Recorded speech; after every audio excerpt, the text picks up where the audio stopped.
Welcome back to Beautrickz. ഞാൻ ജീനു. ഇന്നത്തെ video eyebrows എങ്ങനെ ഫിൽ ചെയ്യാമെന്നും ഫിൽ ചെയ്യാനുള്ള 2 മെത്തേഡ്സുമാണ് കാണിക്കാൻ പോകുന്നത്.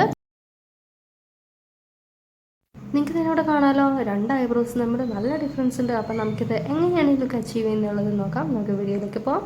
Let's start.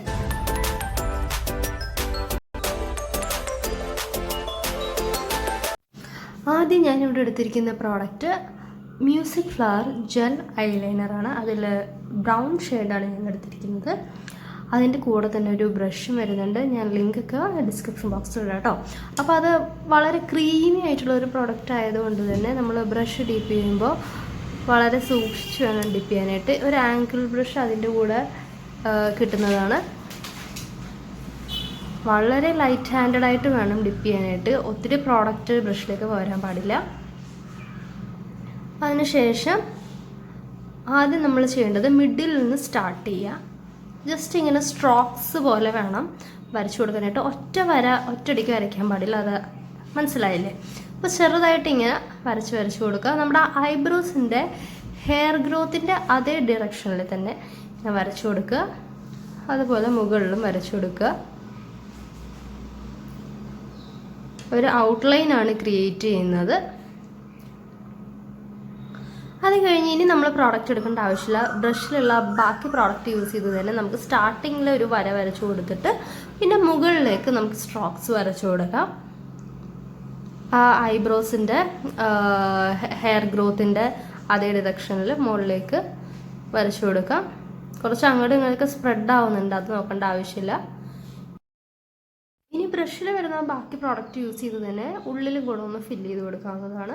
അതിനുശേഷം ഇതുപോലുള്ളൊരു ബ്രഷോ അല്ലെങ്കിൽ ഒരു സ്പൂളി ബ്രഷ് അല്ലെങ്കിൽ ഐബ്രോ പെൻസിലിൻ്റെ കൂടെ വരുന്ന ബ്രഷോ അല്ലെങ്കിൽ ഈവൻ ടൂത്ത് ബ്രഷ് വരെ നിങ്ങൾക്ക് എടുക്കാം.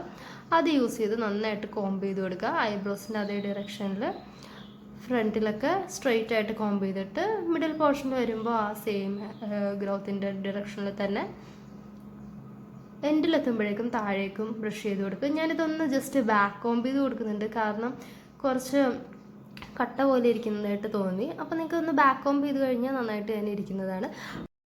അപ്പോൾ നമുക്കിനി അടുത്ത ഐബ്രോസ് ഫിൽ ചെയ്യാനായിട്ട് ഞാനിവിടെ എടുത്തിരിക്കുന്നത് മിസ് ക്ലെയർ ഐബ്രോ പെൻസിലാണ്. നമ്മൾ ഐബ്രോ ജെല്ല് യൂസ് ചെയ്ത് അതേ മെത്തേഡിൽ തന്നെയാണ് ഫിൽ ചെയ്യുന്നത്. ആദ്യം ഔട്ട്ലൈൻ വരച്ചു കൊടുക്കുന്നു. അതിനുശേഷം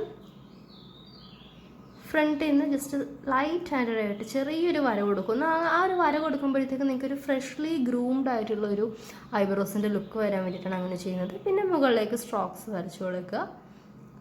അത്രയേ ഉള്ളൂ. വളരെ സിമ്പിളാണ്. ആർക്ക് വേണമെങ്കിലും ചെയ്യാം, ബിഗിനേഴ്സിന്. അത് കഴിഞ്ഞ് ആ ബ്രഷിൻ്റെ കൂടെ തന്നെ പെൻസിലിൻ്റെ കൂടെ തന്നെ വരുന്ന ബ്രഷ് യൂസ് ചെയ്ത് കോംബ് ചെയ്ത് കൊടുക്കുകയാണ് നന്നായിട്ട്. നമ്മുടെ ഐബ്രോസിൻ്റെ ആർച്ചിൻ്റെ അവിടെ വരുന്ന താഴേക്കായിരിക്കില്ലേ ഹെയർ ഗ്രോത്ത്, അപ്പോൾ അതനുസരിച്ച് താഴേക്കും കോംബ് ചെയ്ത് കൊടുക്കുക. പിന്നെ നാച്ചുറൽ ഫിനിഷിന് വേണ്ടിയിട്ടാണ്. ഇനി നമുക്കിതിൻ്റെ ഫൈനൽ ലുക്കിനായിട്ട് ഒരു ബഡ്സ് യൂസ് ചെയ്ത് ജസ്റ്റ് ഒന്ന് ക്ലീൻ ചെയ്ത് കൊടുക്കാം മുകളിലും താഴെയായിട്ട്. അപ്പോൾ എന്തെങ്കിലും സ്പ്രെഡായിട്ടിരിക്കുന്നുണ്ടെങ്കിൽ ബഡ്സിലേക്ക് പോകുന്നോളും.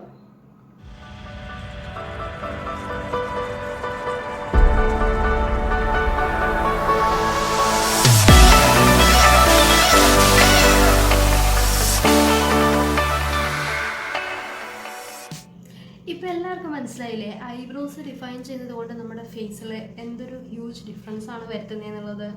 ഐബ്രോസ് ഡിഫൈൻ ചെയ്തിട്ടുണ്ടെങ്കിൽ നമ്മൾ വേറെ ഒരു ഫീച്ചേഴ്സും ഡിഫൈൻ ചെയ്യണം എന്നുള്ളതില്ല. ലിപ്സ്റ്റിക് ഇട്ടില്ലെങ്കിലും കണ്ണെഴുതിയില്ലെങ്കിലും ഒന്നും കുഴപ്പമില്ല. പക്ഷേ നിങ്ങൾ ഐബ്രോസ് ഡിഫൈൻ ചെയ്യാതെ ബാക്കി എല്ലാ സ്റ്റെപ്സും ചെയ്തിട്ടുണ്ടെങ്കിൽ എന്തായാലും ഐബ്രോസ് ഡിഫൈൻ ചെയ്യാത്തതിൻ്റെ ഒരു വൃത്തികേടുണ്ടാവും.